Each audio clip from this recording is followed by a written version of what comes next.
All right, well, good morning, everyone, and I thank you for joining me. In fact, I'm happy to see all of you here at the main stage. I hope you've been enjoying our Mexican Ambassador program, yes? All right. Well, Edgar has another wonderful presentation for you this morning to talk about tequila. So the next time you're out and about, maybe in Cabo tomorrow, you can say that you're having a cultural experience, right? There we go. So please help me welcome to the stage your Mexican Ambassador, Edgar. Thank you very much. Gracias. Hola amigos, ¿cómo están? Good. Well, thank you very much everyone for coming to this presentation. And I'm going to tell you almost everything about tequila. And the first thing we have to know, okay, what exactly is tequila? Well, this is a regionally specific name for a distilled alcoholic beverage made from the Weber blue agave plant, primarily produced in the area surrounding the city of Tequila in the central western state of Jalisco. And actually, we were yesterday in the state of Jalisco. That's where Puerto Vallarta is. So you can see here we have the map of Mexico. So Puerto Vallarta is over here, and our destination is San Diego, right?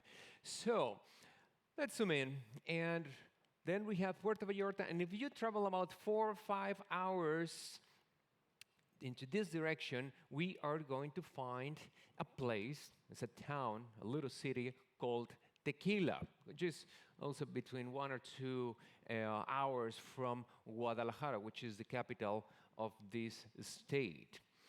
But let's go back in time, because 1.5 million years ago in that area, there was this volcano which erupted, and it covered all the surroundings with obsidian. And the people, the natives who live there, they speak Nahuatl. And they called this place Tequila, which means stone that cuts. Maybe you know the obsidian is that shiny black stone that is being used, or was used for our by our ancestors for making weapons, especially, and sharp tools. But the people in those places, they used to drink something called pulque, which is a white, viscous, and sour yeast-like taste alcoholic beverage made from the fermented sap of the agave, and it contains between 4 and 8% alcohol. But what is this thing, agave? Maybe you have seen it. And basically, they're pretty much a plant that looks like this. But then the Spanish arrived to Mexico. In 1521, they have conquered the country, and they first started bringing their wines and their brandy from Spain. But that would be a really difficult process. So they wanted not to wait for the next ship to come and bring their alcohol. So they didn't like the pulque because of this consistency. You really have to develop a taste for it. It also has a really weird smell. So what they did is that, okay, so if the natives are using this plant for making pulque, okay, what about if we distill it? And that's what they started doing in 1535. So they distill this agave and produced what is America's first indigenous spirit. In that time, it was called mezcal wine. Now we just call it mezcal, but in that time it was mezcal wine. And in Mexico, well, these agaves, they just grow all over the country, basically. And all this area, every little dot is an area in which you can find this agave plant. And in the world, there are about 200 different types. But in Mexico, we have 150, of which 30 are used for making mezcal. And especially in the area of the state of Oaxaca, right here, is where we find the most production. It's the most famous mezcal in Mexico, but at that time, it was produced wherever you could find the agave. But then, in the year 1600, Pedro Sanchez de Tagle, he developed a new distillation process in that city of Tequila. It was, so of course, a very, very tiny town The Spanish settled there, and well, the people who lived there afterwards, well, so after this, well, this gentleman here, he is known as the father of tequila. And then in 1795, Jose Maria Guadalupe Cuervo, maybe you have heard, you've seen that name in a bottle, right? So he was granted by Spain's King Carlos IV the first official license to commercially make tequila's mezcal wine. So now you can see this name, well, now it has something else over here because people realize, the people from tequila realize that thanks to this new distillation process that Pedro de Tagle invented or developed before, well, this mezcal wine will be different. And they wanted to make it distinct from the rest of the country. That's why they started calling it tequila's mezcal wine. And then in 1810, we had our War of Independence. And because of this reason, well, all the spirits and wines from Spain were very difficult to bring into Mexico. So this boomed the production of tequila's mezcal wine. But furthermore, in 1885, this gentleman, Zenobio Sousa, shortened the name from tequila's mezcal wine, because you agree with me, that's a very long name for a drink. Well, he just started calling it tequila. That's it. And it got stuck. And he was also the first to export tequila into US. And also he found out that the best for making tequila is only one variety, which is blue agave. For mezcal, we use about 30 different kinds of agave, and for tequila, only one, the blue agave. But why do we call it blue? Because when you see it from the distance, it really looks bluish. Well, you cannot really see it here in this screen, but it has a really beautiful bluish, blue-green color. So then in 1902, Frederick Albert Constantin Weber, he was a French botanist. He came to Mexico. He came to this area and he started studying the agaves. And then he realized that this plant was not there in the taxonomic catalog, and he included it under his own name. And now it's basically, this is the name that it has scientifically now, Agave tequilana F.A.C. Weber.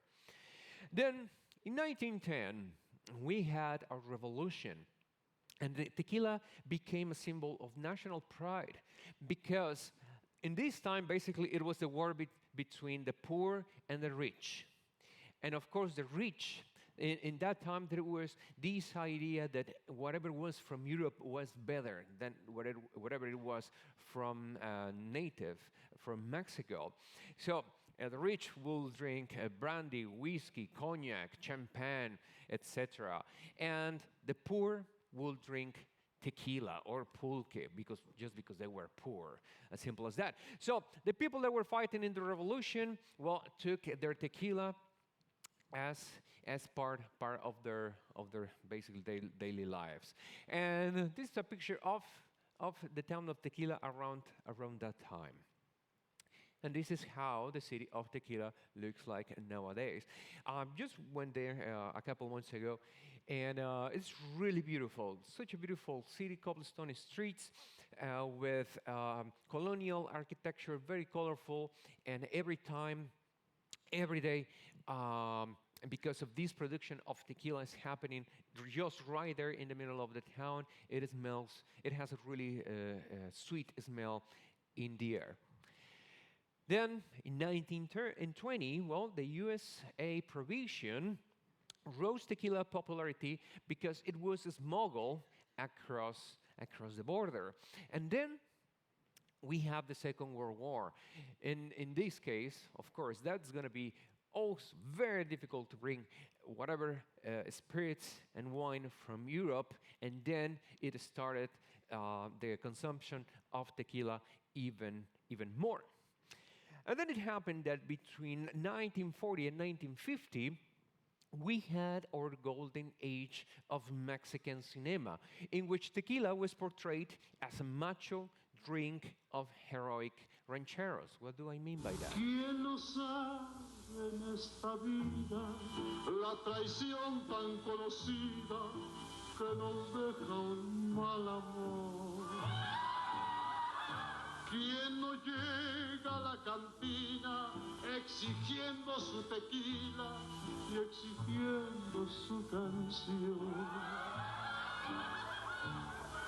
Me están sirviendo ya la del estribo.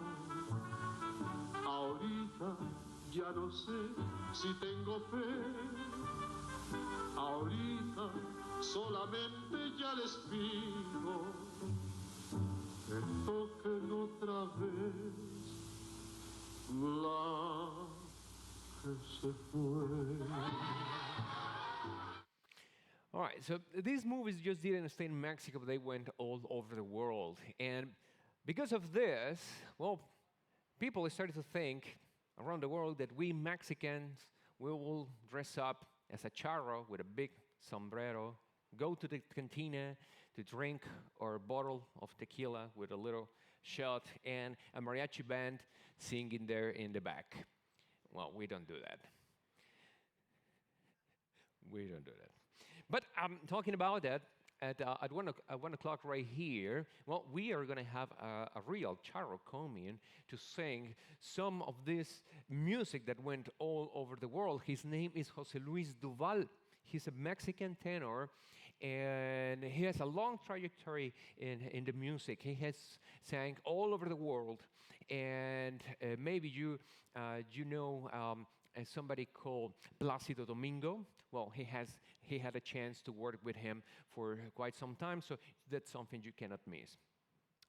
And then we continue. In 1974, the tequila is recognized as a Mexican designation of origin product. What does it mean? You can only produce it right here in this place. Well, first of all, it started, remember, here in the state of Jalisco, in the city of Tequila.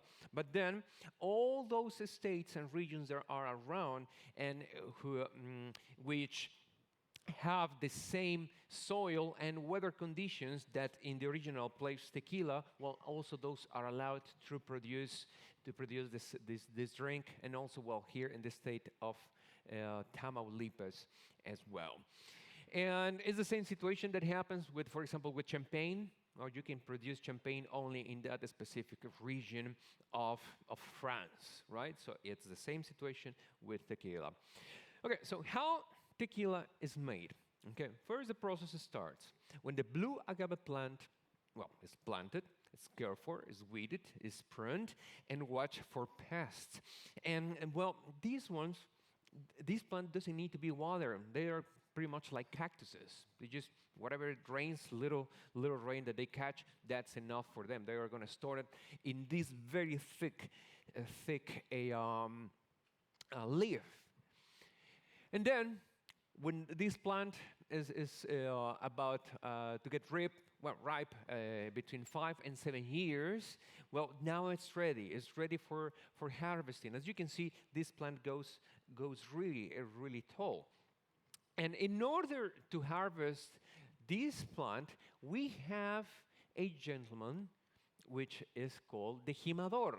So basically, this is the farmer who takes care of the agave plant. So he's going to take his tool. This tool basically is a knife with a round end and very sharp. And this is called coa. And he is going to use this coa to remove the leaves of the plant and just keep the piña. Piña means pineapple, but we're gonna see why. So first thing he has to do is to sharpen up the knife. That has to be really sharp, and then he's gonna start removing those really sharp tip of the leaf, and then he's gonna go. First, he has to remove it from the ground, and then he has to remove all like the roots and all the leaves that are outside. Of course, he's not working at that speed. The video has been fast forward, yeah. And he's gonna just leave the one here. Here in the middle, there are several several leaves that are growing together. So he's gonna just leave it at the end, so the piña doesn't roll away from him, and that's what you get. That's a piña. That's a small one, actually.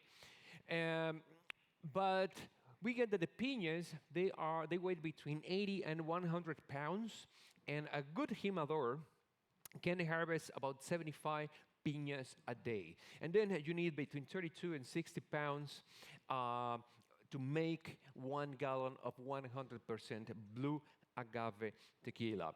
So once you have the piña ready, after you cut the leaves, well, in those times, previously, well, the piñas were cut in half right there at the plantation, and they were transported by mule or by donkey. But well, of course, now they use trucks.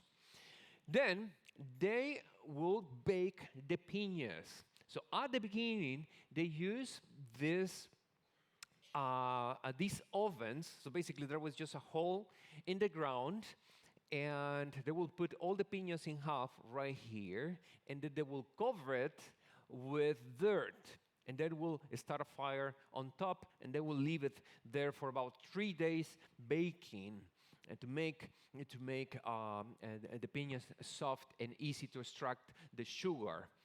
But now still we use this process, but only for mezcal or very, very, very, very traditional tequilas, which are very rare. So after this, well, that was the traditional way. But nowadays, what they do is now they have built these brick ovens in which, instead of spending 72 hours or more into that oven pit, well, here in this oven over here, they're going to spend only 40 hours. So all of these piñas have to go inside of this oven. And this is the one that is a traditional use for the most or the better quality tequilas, because they're also, well, for the cheap tequila, they use instead an autoclave, which is basically just a massive cooking pot, pressure cooking pot. And well, you can see they're storing all the piñas in there. And here they just spend only 12 hours. So it's really quick process. But here on the side, you have the brick ovens for the better tequila. So now, what happens inside the oven? So all this have to be filled all the way to the top with those piñas. But you can see these canals over here. Well, these piñas are not going to be washed with water, for example. But what it's going to happen is that they're going to be baked basically with steam. So the steam is going to be injected into this oven, and that steam is going to wash out the impurities. That's what happens for the first 5 hours. And then every 3 and 4 hours, the piña, the piña is going to start releasing some juices. And these juices at the beginning are called semi-bitter syrup. They're going to be collected every 3 to 4 hours, and that's going to be the first ingredient for the tequila. And then after 40 hours, that is another syrup, but this one is sweet syrup. That's going to be released. And then all that is going to go down these canals, and is going to be collected outside of the oven, and that's going to be the second ingredient. And then they're just going to let it there. They're going to let all that steam, sweet steam that is in there, to condensate so they can extract that sweet syrup. And it's in this moment that I was telling you, when you are in town, it smells super sweet. It's really delicious. You can be really licking the air because it smells really good. So after that, they're going to leave it there. They're going to turn off the steam, leave it there for 3 hours or 4. And after that, well, the piñas are baked. And this is how they look like. And you can just eat it from there. And it's super sweet. I can't believe, I never imagined that something like this would be so sweet. It's really delicious. And well, this baked piña, they're going to just let them cool down for 8-10 hours. And then they go to the mashing process, in which originally a large stone wheel called taona was used. So they will bring all those, the piñas They will put them in here, and then, well, this horse is going to start going around and around and around, and the stone will start mashing that the piñas in here. And this gentleman, he will just make sure that the horse will keep going and make sure to, to move around the piñas, so everything will be perfectly mashed. And then, after that process, well, this process is still being used for the mezcal still. And then when you have all of this here already mashed, then they will go into these containers over here. And maybe you have noticed that tequila has a salty flavor, right? Everybody drank tequila here before, right? Everybody tried tequila? Yeah? Yeah? Okay, so you have noticed that there is a salty flavor in it. Well, this is why. Well, not exactly. But, that was the traditional process. It's still also sometimes used. But, I'll show you in a moment so you don't freak out. Oh, I'm never going to drink tequila again because there's a naked man inside. Well, it's not naked. He's wearing underwear, so don't worry. But in those times, before the machines arrived, well, everything was just like wine, feet and hand pressed to extract all the juice. But let me show you. Let me show you how it's done now. So this is the oven. So all the cooking is being done now. And the piñas are going to go down this bend, and they're going to enter. This is a shredder. You can see, it fell right now. So the piña is going to go there. There's this machine is shredding the piñas, adding some water, as you can see here. And these here are rollers, and these rollers are going to extract all the juice out of the piñas. And they do it like 2 or 3 different times. And here at the end, this is the completely dry fiber, nothing else. And this is the juice. Now the juice is coming down here. It's going to go down this canal. And this is going to be our third ingredient. This is going to be our third ingredient for the tequila. From here, it's going to go into a container. And the rest of the fiber, that dry fiber, is going to go up this bend. And that doesn't go to the waste. That is being used as fertilizer for making it's food for the animals, or for furniture, handcrafts, well, many other things. And from here now, we have the option of making 2 different types of tequila, depending on their ingredients. Remember, we were talking about semi-bitter syrup, sweet syrup, and the agave juice that we just saw. So those are the 3 main ingredients of tequila. When you have these 3, what you are going to get is tequila 100% agave. That's the good tequila. But the cheap tequila is going to use these 3 ingredients in a 51% and then 49% of cane sugar. Okay? So we're not going to talk about this cheap tequila. We're going to talk about the good one.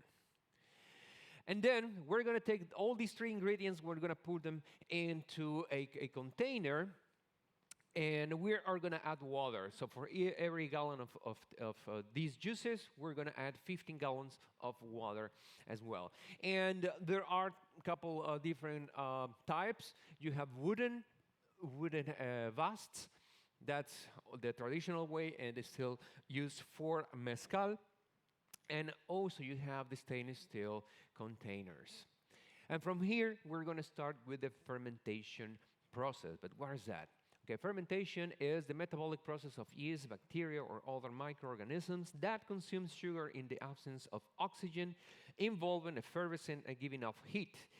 Well, their products are organic acids, gases, or alcohol. So you can get, depending on the microorganism that you use, you can get cheese, yogurt, wine, beer, nail polisher, remover, vinegar, whatever you want.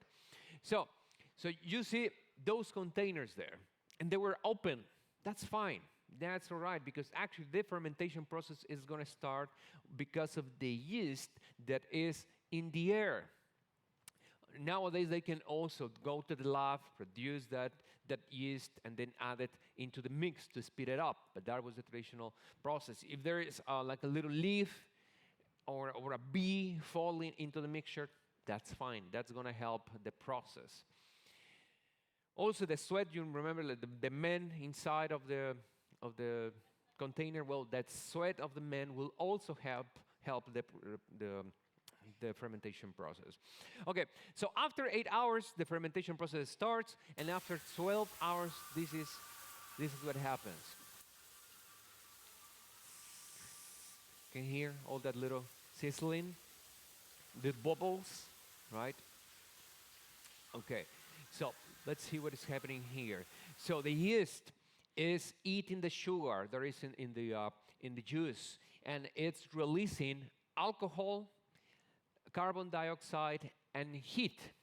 So that's why we see all this foam, because there is a lot of CO2 coming out. That's why we have all of this sizzling and the little bubbles. And when you put your hand on top of this container, it's hot.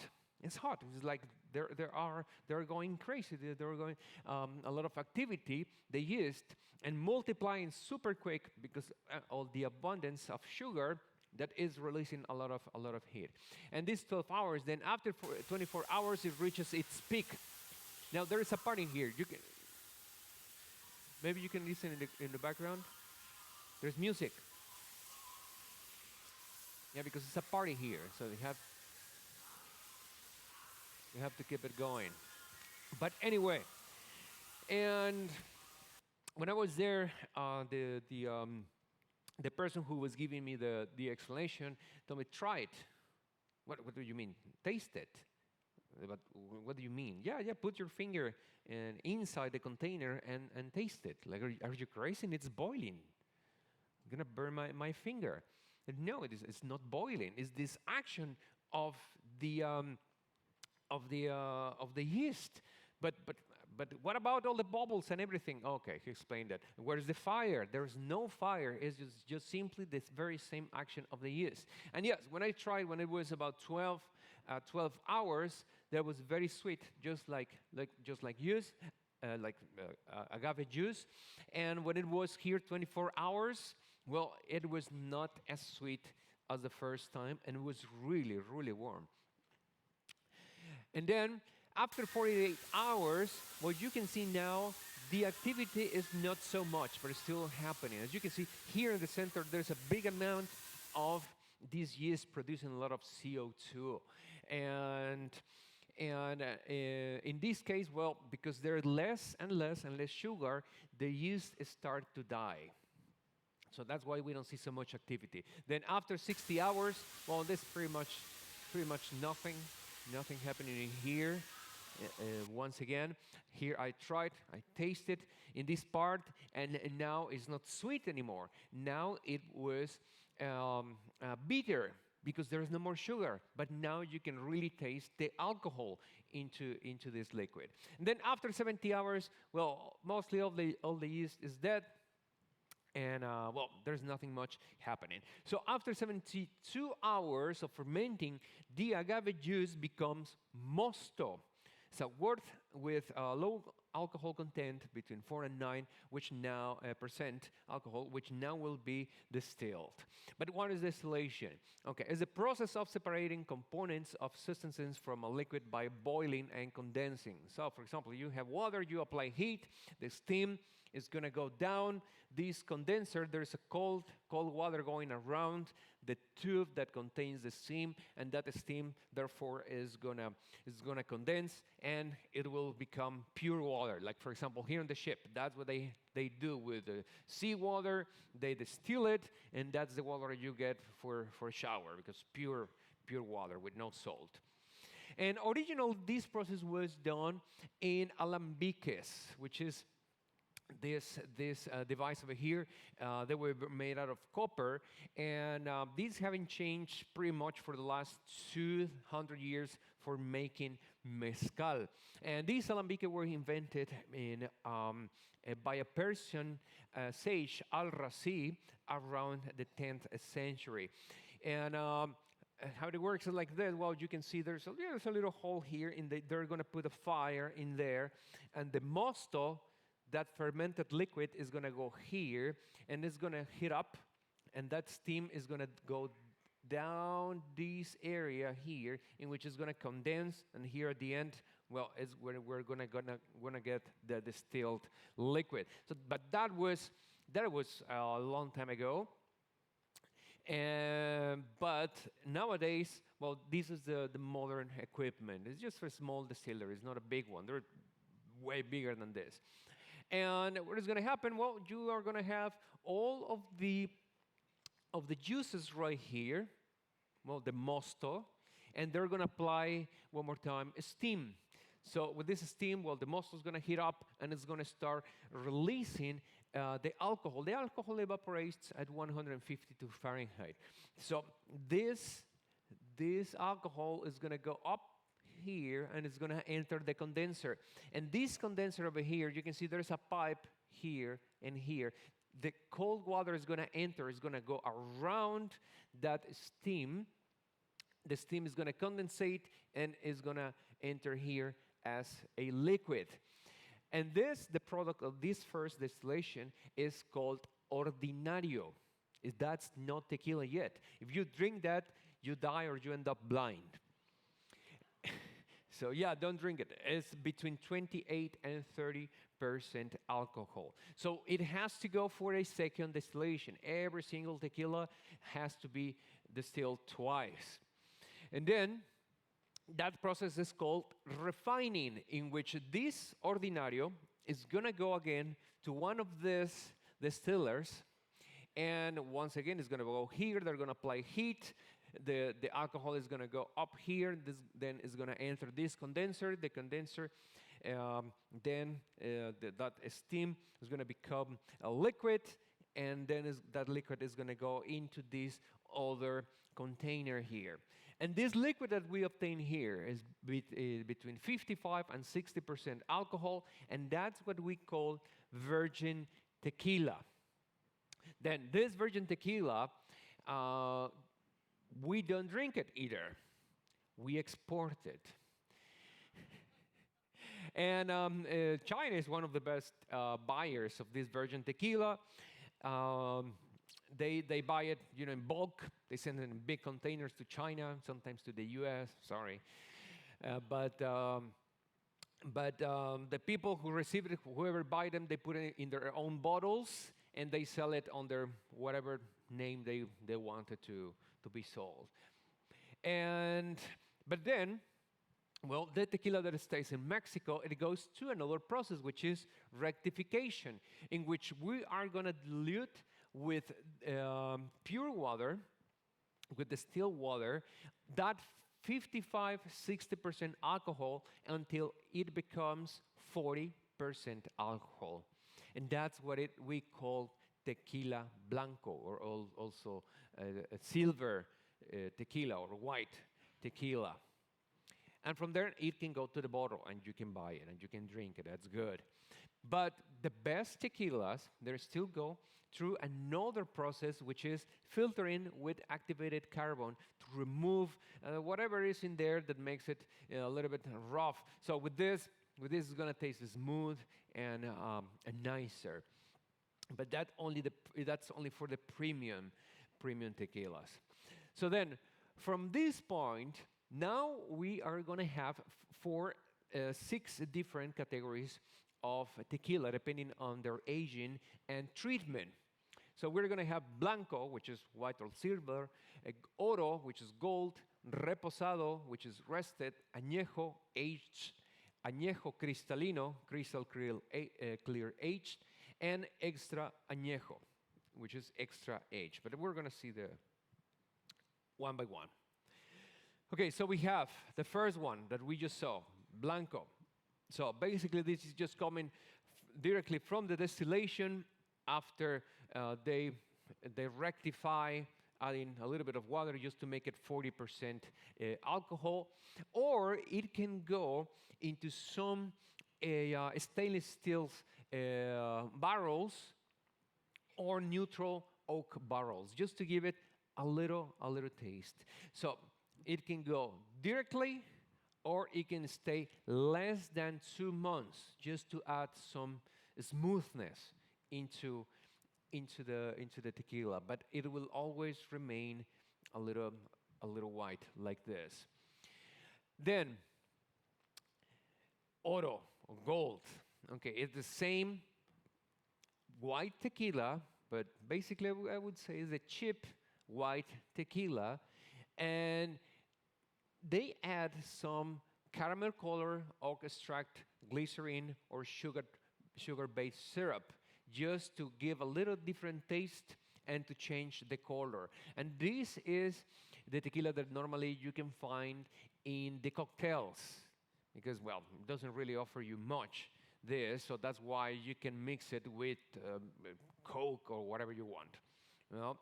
And the problem with this tequila, I personally don't recommend you to go for something like this, because these ingredients over here, I mean, they're not even agave or anything. And let's say that you, by mistake, you drink too much. Yeah, you never want to do those things, but it happens. The next day, you're going to have a horrendous, horrible headache because of these ingredients over here. Then we have reposado, which is rested. It's aged a minimum of 2 months, but less than a year in oak barrels of any size. So you take the white tequila, put it in a barrel. It can be really big, like these ones over here. It can be as large as 5,000 gallons. It can be American, Canadian, or French barrels.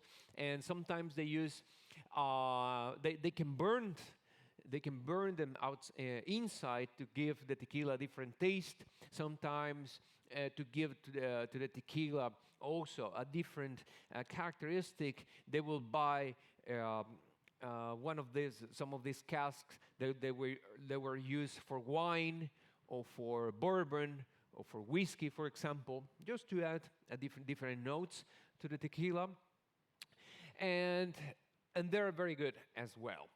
But we have another category here, which is añejo, which means aged.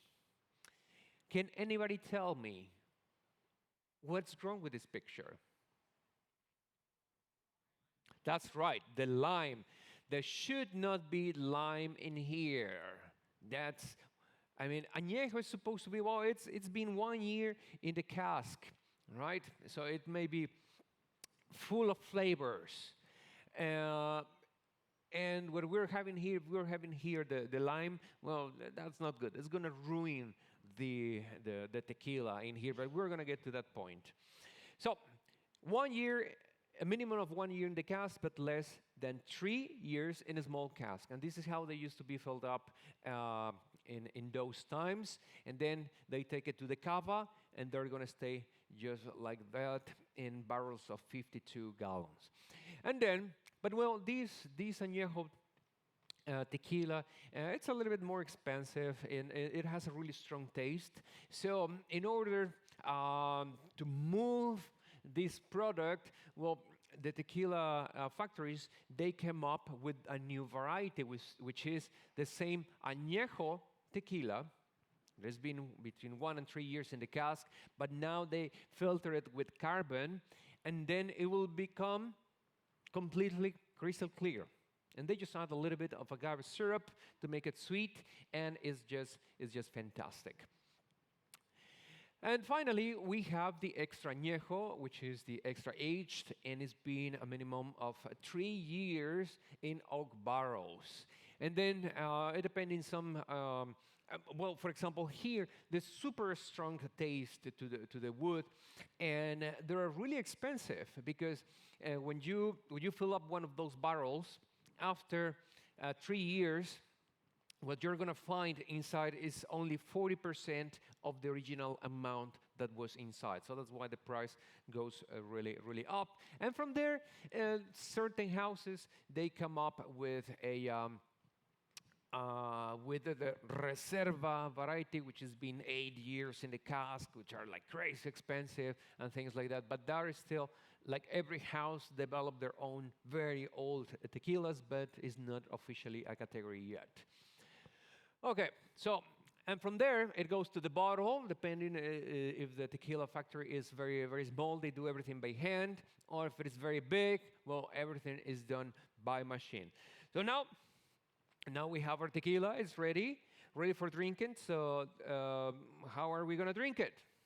Well, with a glass shot glass, like that. That's Mexican Macho's shot glass that was used at some point, believe it or not. That's, of course, is a tradition that came from Germany. But, well, from there, it went to something like that. It was very small. And this was called caballito, in which basically means little horse. And the thing is that, the farmers in those times, well, they didn't have a car, they had a horse to go to the farm, but they liked to drink tequila a lot. And there were not plastic bottles or anything, so they will bring the bottle of tequila with them, and this thing as a shot glass. So they will just pour it, drink, and keep riding a horse, right? But they didn't want people to know that they were drunk all the time. So when people used to ask them, hey, why do you bring this? Because they used to have it just here under the belt. Why are you bringing this around? Oh, this is to give water to my horse. And of course, a horse cannot drink water from something like that. But the name got stuck to caballito, little horse, but then it evolved to this.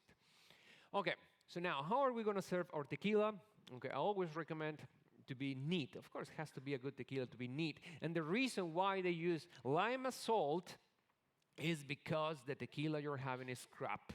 As simple as that. Just to remove that horrendous taste from your mouth. And also, for example, we have something called sangrita, which is, well, it means little blood. And nowadays it's made out of tomato juice. But in those times, it was the blood of the bull as well. And now the horns and now the blood. Okay, but it changed, fortunately. But then also, for example, if we're watching a game or with friends, whatever, we like to do the bandera, which is the flag, green, white, and red, same colors of the Mexican flag. But this is lime juice, white tequila, and the sangrita. And now, if you are thinking how to get a good tequila when you go ashore, well, the first thing that you have to know is that, of course, the label has to say tequila. This sounds very obvious. Why am I telling you this? Well, the thing is that sometimes people is going to come to you, hey, do you want to come to the tequila tasting? Buy this tequila, whatever. But the label doesn't say tequila in it. It says destilado de agave, which is made with the same agave plant under the same process, but it didn't reach the quality or was not produced in an area that doesn't meet the requirements to be called tequila. Okay, and then look for the one that says 100% agave. If it says only made with blue agave, of course it's made with blue agave, but it can also have a lot of sugar, 49%, so that doesn't make it good. So it has to say 100% blue agave or agave, whatever. Okay, then you have here, of course, telling you here the category, white, blanco, reposado, añejo, etc. It has to be 40% alcohol. If it is 38, it's okay. If it is 42, it's okay. No problem. But also you can find here this NOM, that is the number that the government gave to this tequila factory. And the best tequilas are made in the state of Jalisco. Of course, it's from there. And this also looks very obvious. It has to say made in Mexico, because there are tequilas made in China. So, yeah, you can find those all over. I've seen them. And when it's a good tequila, of course, it's going to bring a number here. Every single bottle has a number. And then also you can find, if you buy it in Mexico, it has a little seal here. It's an hologram. That's the government approved. And well, a good tequila is smooth. When you try it, it doesn't burn your throat. But I'm going to show you the proper way to drink tequila. 3 o'clock in the Billboard's bar. And it's $24, I think. That money is not for me. But I'm going to show you how to drink it. And we're going to have 3 different premium tequilas. And then, just be aware, because a fancy bottle doesn't really mean that the tequila is good inside. I mean, 50% of what you're going to pay is the cost of the bottle. And yeah, expensive doesn't mean quality. And then just to finalize this presentation, well, I just normally get several questions. Okay, I just want to go very quick with this. So, how many distilleries are there? Well, we have about 150, and they make over 1,300 different brands of tequila. Okay, how long is the tequila good after opening the bottle? Is the best if you drink it before a week. I mean a year. And well, after 1 year, it's already, there's oxygen inside, and then it starts to oxidize, so it's not really good anymore. And what is the best tequila? Oh, that's a difficult question. I'm telling you, there are 1,300 brands. I haven't tried them all. I'm on it. But best tequila is just simply the one you like. As simple as that. Okay, ladies and gentlemen, if you have any further questions, I'm gonna be available for a few more minutes. And thank you very much for coming to this presentation. I hope that you learned a lot today. Gracias, and hope to see you later. Gracias. Hope to see you at the tequila tasting, or also you can stop by to see our 10 or 1 o'clock. Gracias.